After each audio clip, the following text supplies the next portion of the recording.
In the dry desert of Utah sits a piece of land that locals whisper about but rarely enter.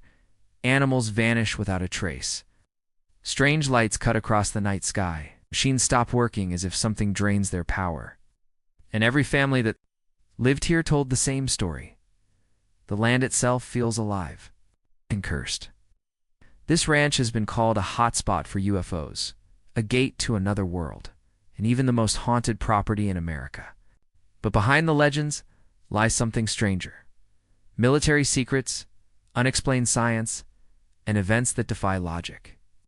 Tonight, we explore the mystery they call the most cursed ranch in the United States. The desert was wide, empty, and silent. From far away, the land looked normal. Dry grass stretched across the valley, low hills rolled into the distance. Red rocks glowed under the sun, but people in nearby towns spoke of the place in hushed voices. They called it cursed. They warned strangers not to step past the fence line. For years, the land stood empty. Then, in the mid-1990s, a ranching family bought it. They were tough, hard-working people. They believed in hard soil, strong fences, and long days of labor. The father said he didn't believe in curses. The mother thought stories were just to scare children. They had 2 kids who only wanted space to ride their horses. They signed the papers. The land was theirs. The first thing they noticed was silence. Too much silence. No birds sang near the ranch. No coyotes howled at night. Even the wind seemed to fall quiet, as if the air itself was holding its breath. The father shrugged it off. Just desert quiet, he said. But inside he felt unease. They unpacked their boxes and began ranch life. Days were hot, nights cold. The children rode the fields. The mother planted a small garden near the back porch. The father checked the fences. That's when he found the locks. Heavy chains hung on old gates. The gates were tied with strong bolts, as if someone wanted to keep something out, or maybe in. Strange things began small. The children said they saw shadows moving near the tree line. The mother said she heard voices at night, low and whispering. The father laughed and told them it was just nerves. But then came the wolf. One evening, as the sun sank, the family saw a huge gray wolf step out of the brush. It was massive, almost the size of a small horse. Its fur was thick, its eyes yellow, yet it walked calm, almost friendly. The father reached for his rifle, but the animal didn't attack. Instead, it trotted toward the family as if it belonged there. The children even reached out and touched its coat. Then, in an instant, the wolf turned. It lunged at a calf near the corral, jaws locking on its head. The father shouted. He fired his rifle. The bullet struck the wolf's body, but nothing happened. It didn't bleed. It didn't fall. It simply stood there, still biting the calf. The father fired again, and again. Dust kicked up from the wolf's fur, but the creature ignored the shots. Finally, after several more rounds, it released the calf and walked calmly away into the brush. Its tracks ended at the tree line, vanishing as if it had never existed. The family was shaken. The father cleaned his rifle and said nothing. The mother refused to let the children outside after dark. That night, the house filled with strange sounds, banging on doors, scratching on windows, heavy footsteps on the roof. Each time the father rushed outside with his gun, nothing was there. The next day, they found their garden ripped apart, but no animal tracks in the dirt. The cattle were restless, eyes wide, hooves stamping. Some refused to eat. One cow was missing, completely. They searched the field, but there were no signs, no broken fence, no tracks, no blood. It was as if the cow had been erased. Night after night, the family witnessed more. Lights appeared in the sky, silent and bright, moving in ways no plane or helicopter could. Orbs of blue light floated near the tree line, pulsing softly before vanishing. Once, the father followed one of the glowing balls with his rifle. It danced ahead of him, leading him deep into the field. When he stopped, the orb blinked out. He stood in the dark, miles from the house, his heart pounding. Behind him, something huge moved through the grass, breathing heavy. He ran back to the ranch. Without looking over his shoulder, the mother begged him to sell the land. But pride held him back. He had invested too much, and he would not be chased away by shadows. He told himself there had to be an explanation: animals, wind, tricks of the desert. Yet the family began to sleep in the same room, lights on, rifles. Close at hand, one night the children whispered that they saw something looking through the window, a face, not human. When the father checked, nothing was there. But in the dirt outside the house, he found prints large, clawed, and deep. The ranch had only just begun to show its secrets. The family had no idea how much darker it would get. The nights grew heavier on the ranch. The family no longer felt safe in their own home. They kept weapons by the doors, padlocks on the windows, and dogs roaming the yard. But even the dogs acted strangely. Sometimes they barked wildly at empty air. Other times, they whimpered and hid under the porch, refusing to come out. The father told himself they were just nervous animals. Deep inside, he knew the dogs sensed something the family could not see. It was a cold night in early spring, when the family saw the first ship. At first, it looked like a star, low in the sky, brighter than the rest. But then it moved fast, too fast for any plane. It darted left, right, up, down, without sound. Then it stopped and hung still, glowing white. The mother gasped. The children pressed their faces to the window. Father grabbed his binoculars. What he saw made his hands tremble. The light was not a star. It was a craft round, metallic, with a glowing rim. It hovered silently, casting a faint beam down to the field below. Within the beam, the grass glowed blue, almost burning. The cattle began to cry, panicked and restless. One by one, they pressed against the fence, trying to escape. The father shouted, but his voice was swallowed by silence.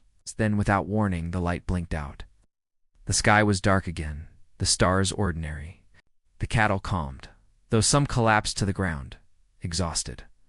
The children cried, asking what it was. The father could not answer. The family tried to sleep, but none of them closed their eyes. At dawn, they walked to the field. Where the light had touched, the grass was burned into a perfect circle. The soil smelled like chemicals. Nothing grew there again. Strange lights returned the next week. Sometimes they came as single glowing orbs, floating low across the fields. Other times, they appeared as pairs, chasing each other silently through the sky. One night, the mother watched in terror as a large, triangular craft passed overhead. It was darker than the night, blocking out stars. Its edges glowed faint red. It moved slowly, silently, and vanished behind the hills. The father tried to capture proof. He brought a camera and a video recorder. But every time the lights appeared, the devices stopped working. Batteries drained instantly, as if something sucked the energy away. The machines turned useless in his hands. The moment the lights vanished, the devices turned back on, full of power. It was as if the visitors did not want to be recorded. The family began to fear the sky itself. They stopped going outside after dark. They covered the windows with heavy curtains. But even inside, they felt watched. Shadows moved across the ceiling. Lights flashed in the corners of rooms. Once the mother woke in the middle of the night to see a figure standing by her bed. It was tall, thin, and glowing faintly. Its head was larger than its body. Its eyes were black and endless. When she gasped, it vanished, leaving only the cold air behind. The father tried to explain it away, saying it was a dream. But the mother swore she was awake. She begged him to take the family and leave. Still, he refused. He would not give up. His land. Then came the night of the cattle mutilations. It began with silence. No insects, no coyotes, not even wind. The dogs hid under the porch, refusing to move. The family lay in bed, listening. Then a strange hum filled the air. Low at first, like distant thunder. Then louder, vibrating through the walls. The children covered their ears. The father grabbed his rifle. He stepped outside and froze. Above the pasture, a glowing craft hovered. A beam of light reached down, covering the herd. Cattle bellowed in fear, their shadows twisting in the bright. Call him." The father raised his rifle, but his arms grew weak. He could not pull the trigger. The light seemed to weigh down on him, crushing his will. Then, in an instant, it was gone. The hum ended. The stars returned. The cattle scattered, silent. The father ran to the pasture. What he saw made his stomach turn. One cow lay dead on the ground. But it was no normal death. Its body was cut with strange precision. The flesh was sliced smooth, as if by a machine. Its eyes were missing. Its tongue was gone. Not a drop of blood stained the ground. The wounds were clean, surgical, impossible. The family stood in shock. Who could do such a thing? No human hand could cut like this. No predator would leave the body so untouched. The father felt a chill crawl through him. He realized the truth. Something was hunting his cattle, something not human. The next morning, they found another cow missing. The day after, 2 more vanished. No tracks, no broken fences, no sound, just gone. The family began to count their herd every morning, praying each time. But the numbers kept shrinking. At night, the lights returned, watching silently from the sky. The father stayed awake, rifle ready, eyes on the windows. The mother whispered prayers. The children begged to leave. And deep in the fields where the burned circles still glowed faint blue, the ground began to crack. Something was changing beneath the soil. The family had entered a game far bigger than they understood. The visitors in the sky were only the beginning. The valley beside the ranch always felt strange. Even before the family bought the land, old locals spoke about it in whispers. They said the valley had no birds, no deer, no life. When the wind blew across it, the sound carried like a voice. The father thought it was just superstition. But after the lights in the sky and the mutilated cattle, he began to notice it too. The valley seemed wrong. Every time he passed by, his skin prickled. His hair stood on end. The dogs refused to go near it, pulling their leashes and whining. Even the cattle stayed away, as if some unseen wall stopped them from grazing there. One evening, just before sunset, the father went to check the fences near the valley. He walked with his rifle slung on his back.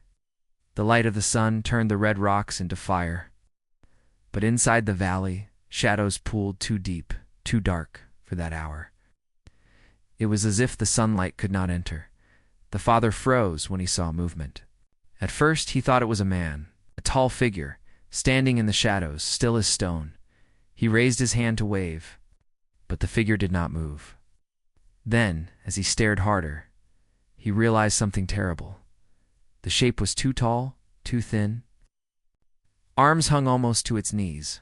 Its head was stretched, long and strange. It had no face.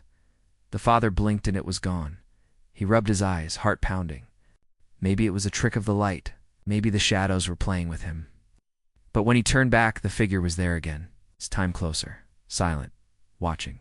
The father stumbled back, fumbling for his rifle.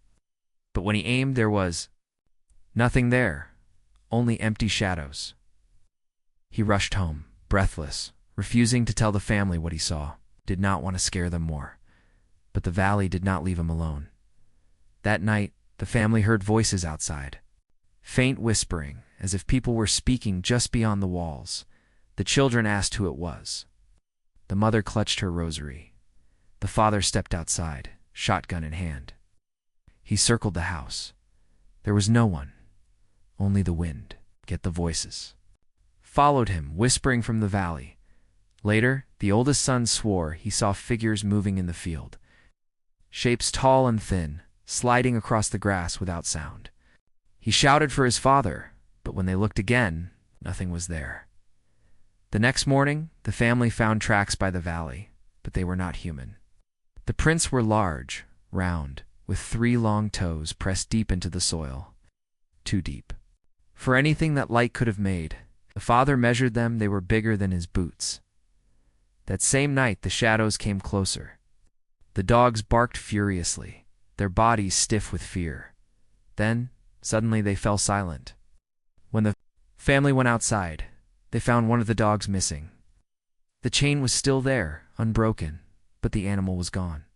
Vanished, like the cattle. The mother cried. Children begged to leave. But the father clenched his jaw. He would not abandon his land. He said he would fight whatever was out there. Still, when he walked past the valley, his hands trembled. One night, the shadows moved inside the house. The mother woke to footsteps in the hallway. She thought it was one of the children, but when she stepped out, she saw a figure at the end of the corridor. Tall, thin, too still. Its body shimmered faintly, like heat rising from asphalt. The figure turned, but there was no face. Only emptiness. She screamed. The father came running with his shotgun, but the hall was empty. The children cried, huddled together. The air smelled of burnt metal, sharp and bitter. The family did not sleep the rest of the night.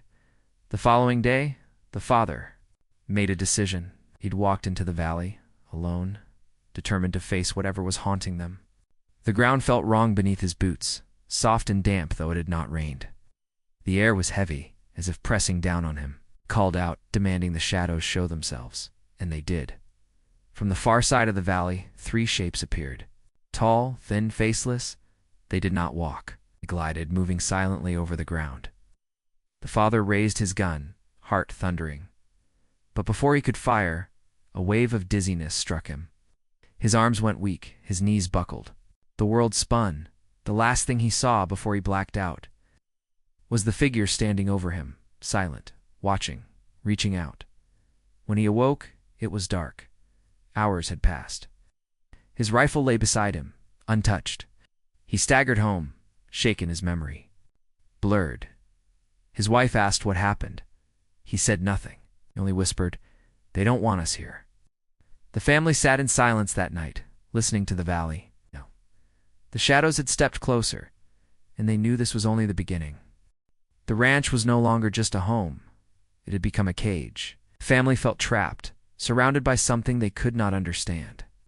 By day, the sun still shone bright, the cattle grazed, and life seemed almost normal. But at night, everything changed. Darkness brought eyes, whispers, and unseen hands that touched the walls. The family no longer feared the valley alone. They feared their own house. It began with the doors. One evening, the mother locked every door and window before bed. She checked them twice. The father slid heavy bolts into place. The family finally tried to rest. But when morning came, the back door stood wide open. No lock was broken, no bolt forced. It was simply open, as if someone or something had walked in without effort. The family searched the house in panic, but nothing was stolen, nothing was moved, except the kitchen chairs. They had been arranged. In a circle, the father tried to hide his fear. He told the children it was a prank, maybe some trespasser playing tricks. But deep inside he knew no man could move through locked doors without leaving a trace. Then came the scratching. At first it was faint, like nails brushing against wood. The sound came from the walls, traveling slowly from room to room. The children cried under their blankets. The father stayed awake, shotgun across his lap, waiting. Sometimes the scratching stopped at his bedroom door, holding there for hours. But the worst came when the lights returned. One night, the house shook with a hum, low and vibrating. The family ran to the windows and saw a glowing craft hovering above the roof. It poured white light over the house. The walls trembled. Inside, the air crackled with static. The children screamed as the light slipped through the cracks of the curtains, filling the room. The father rushed outside with his rifle, aiming at the sky. But as soon as he pointed the weapon, his body froze. His arms would not move. His finger would not pull the trigger. He felt heavy, pinned by an invisible force. Above him, the craft pulsed with strange colors, red and blue, blending in unnatural patterns. Then, just as suddenly, the light vanished. The craft shot upward and disappeared among the stars. When the father ran back inside, he found his wife in tears. The children were shaking, pointing to the living room. On the floor, carved into the wooden boards, was a symbol. A circle with jagged lines inside, glowing faintly as if burned into the wood by heat. No one had heard it being made. It had simply appeared. From that night, the watchers no longer stayed outside. They began to step inside. The mother woke one night to whispers right beside her bed.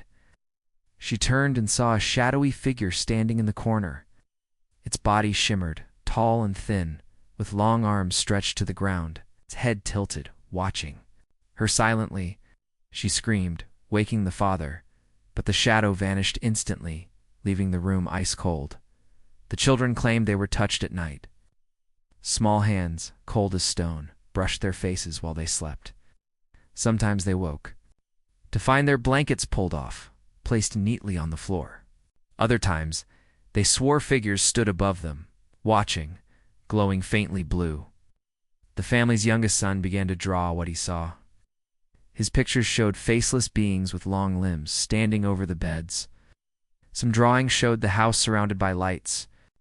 One picture showed the family inside a beam, floating upward. The father tried to burn the drawings, but the boy made more. Soon, objects in the house began to move on their own. Doors slammed in the middle of the night.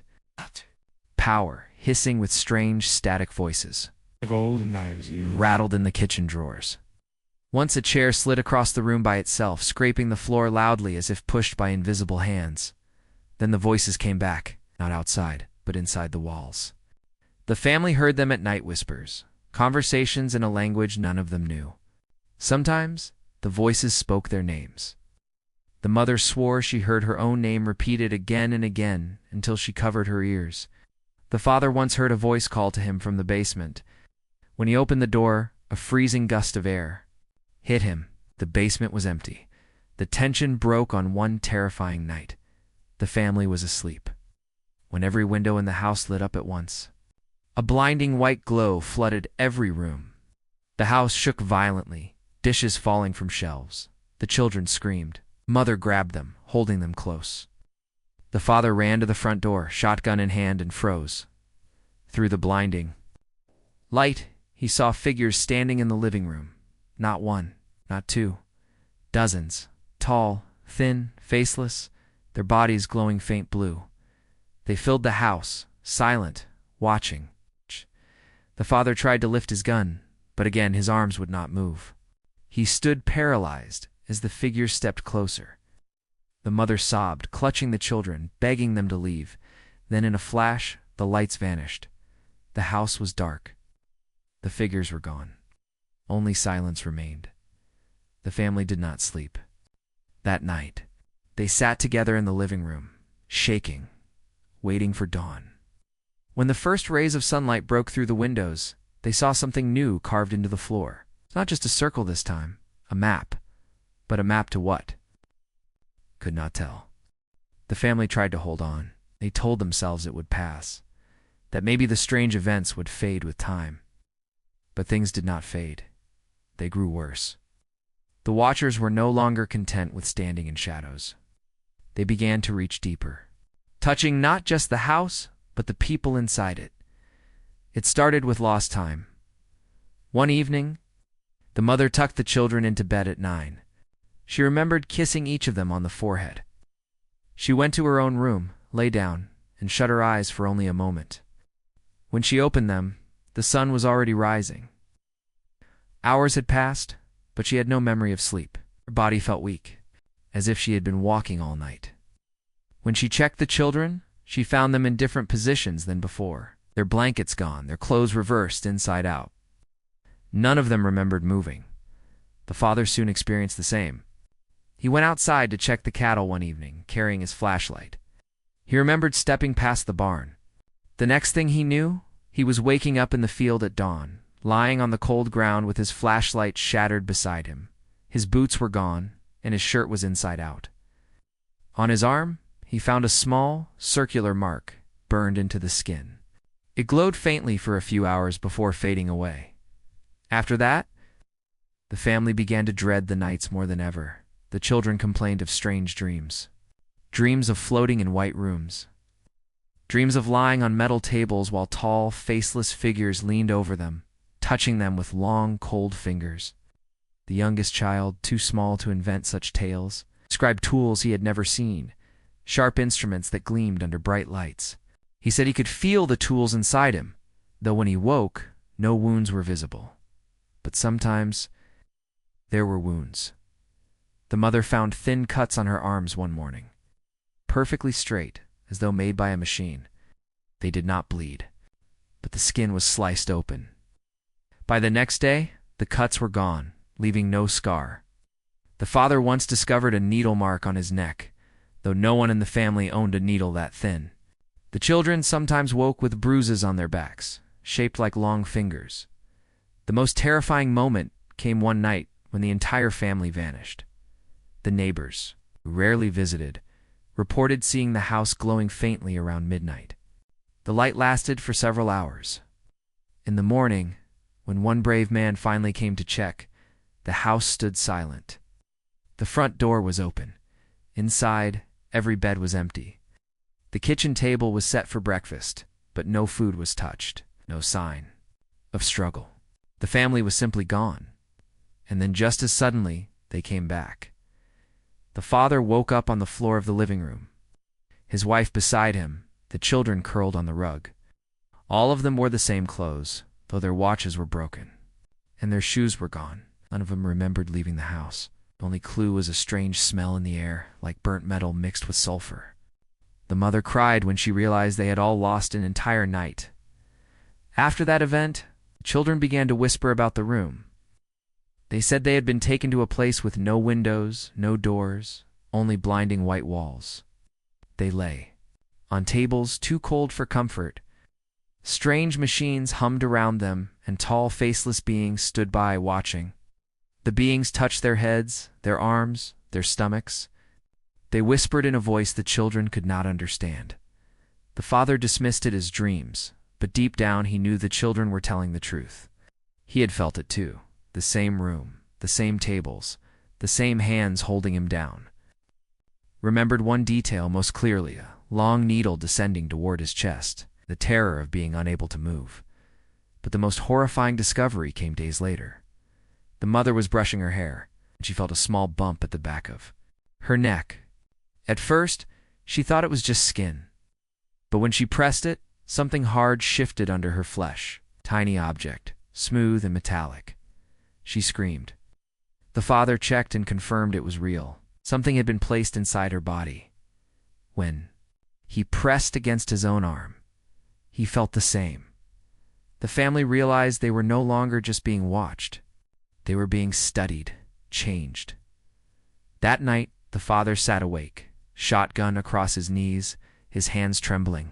He knew weapons meant nothing against the watchers. He had fired once into the valley weeks ago, and the bullet had vanished in mid-air.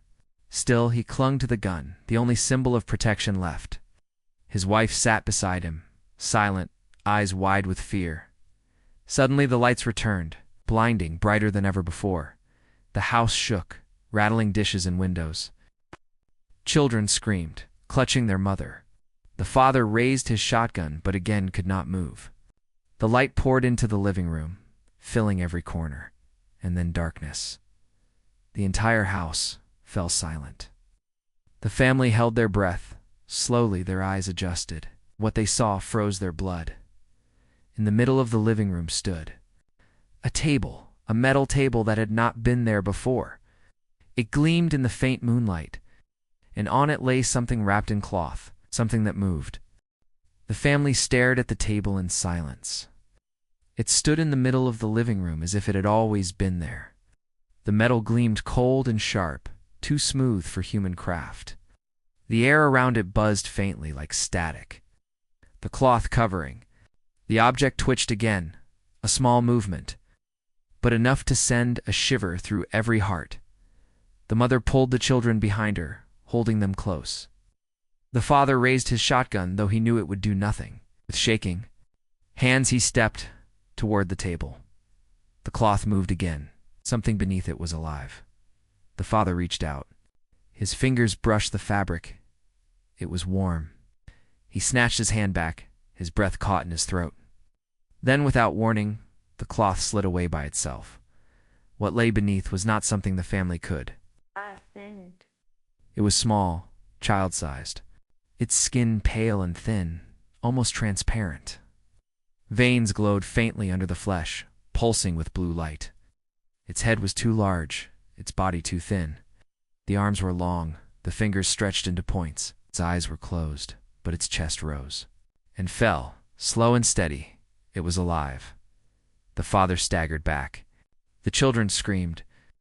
The mother whispered a prayer under her breath. None of them moved closer. Then the creature's eyes opened. They were enormous, black and endless. No whites, no pupils, just dark pools that reflected nothing. The family froze. The room grew colder, the lights flickered, and the air thickened like fog. The creature made no sound. It simply looked at them. As it looked, something strange happened. The father felt a voice in his mind. A whisper, soft but sharp, like broken glass sliding across his thoughts. You belong to us. He dropped the gun. His knees buckled. The voice pressed harder, not in his ears, but inside his head. The mother clutched her skull, crying out as the same words filled her mind. The children covered their ears, though the sound was not real. The creature blinked slowly. Its chest rose again, and the whisper stopped. The family gasped, breathing hard, sweat dripping from their faces. Then, the creature sat up. Its movements were unnatural, stiff and jerky, as if it had never learned how to use its body. It slid off the table without sound, its feet touching the wooden floor but leaving no mark. It stood in the center of the living room, taller than expected, its thin frame stretching upward, and then the lights returned. Blinding beams poured through the windows, shaking the walls. Shadows of tall figures appeared outside, moving closer, surrounding the house. The family screamed. The father tried to pull his children away, but the light swallowed them. The air turned electric. The creature stepped toward the mother. She tried to move back, but her body froze. The black eyes stared into hers. Her lips trembled as tears ran down her face, and then she felt it. Images flooding into her mind, not her memories, something else. She saw fields of stars, endless space, machines the size of mountains, and rows of other humans lying on metal tables, silent, unmoving. She saw strange devices being pushed into their skin. She saw worlds burning under white light, and she felt the watcher's gaze, endless, cold, eternal. When the vision ended, she collapsed. The father caught her before she hit the ground. Children cried, shaking her arms, begging her to wake. After a few seconds, she gasped and opened her eyes. But she looked different, pale, empty. "They are using us," she whispered. Her voice was hollow. "We are experiments." The father demanded answers, shouting at the creature, but it only turned its head expressionless. The black eyes shifted to the children. The youngest hid behind his mother, and then another vision struck them all. For a single second, the entire family saw the truth. They were not alone in the house. Round them, invisible until now, dozens of the tall, faceless beings stood in the room. Their thin hands hovered inches from the children's faces, their long fingers almost touching, their heads tilted in silence. They had been there all along, unseen, watching. The family screamed. The lights cut out. Darkness swallowed the room. The air turned ice cold. And when the lamps flickered back to life, the table was empty. The cloth lay crumpled on the floor. The creature was gone, so were the watchers. The family sat in silence, their bodies shaking, the house once again quiet. But they knew, deep down, they knew. The watchers had shown them just enough, a glimpse of the truth. They were no longer just visitors. They were subjects, and the experiments had only just begun. The family tried to leave. They packed bags, loaded the truck, and swore they would never set foot on the ranch again. But when they started the engine, the truck would not move. Gah! Wheels spun in the dirt, though the ground was dry. The father pressed harder, but the engine sputtered and died. They tried again and again, but it was useless. The ranch would not let them go. That night, the fear was worse than ever before. The children refused to sleep. They sat huddled in the living room, blankets pulled to their chins, wide eyes fixed on the windows. The mother held them close, whispering prayers that broke into sobs. The father sat in the corner, shotgun across his lap, though deep down he knew the weapon was useless. The air felt heavy, thicker with each passing hour. Time moved strangely. Minutes stretched like hours. The clock hands twitched back and forth, never quite reaching midnight, and then the silence broke. It began as a low hum, deep in the ground, rattling the floorboards. The walls shook, the dishes clattered, the children screamed. A beam of white light pierced the roof, cutting through wood and plaster as though it wasn't there. It lit up the center of the living room, brighter than the sun. The father aimed his shotgun and fired. The sound was swallowed instantly. The bullet never landed. The light consumed it.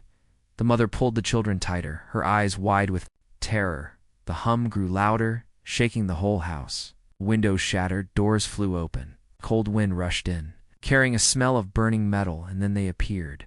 The faceless beings stepped through the light. Dozens of them.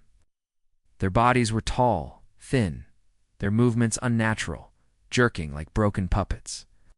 Their long fingers reached outward, stretching toward the family. Their faceless heads tilted, empty where eyes should be. The father pulled the trigger again and again, but the gun clicked empty. The mother screamed.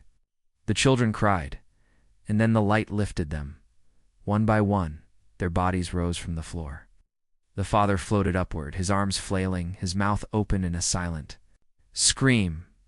The mother and children followed, pulled into the beam like dust caught in sunlight. They struggled, but their limbs froze in midair, their faces twisted with terror, but they could not move. The father's eyes locked on the ground as it shrank. Below him, the wooden floor, the broken dishes, the empty shotgun all slipping away. His last thought before the light consumed him was that the ranch had been a trap from the beginning.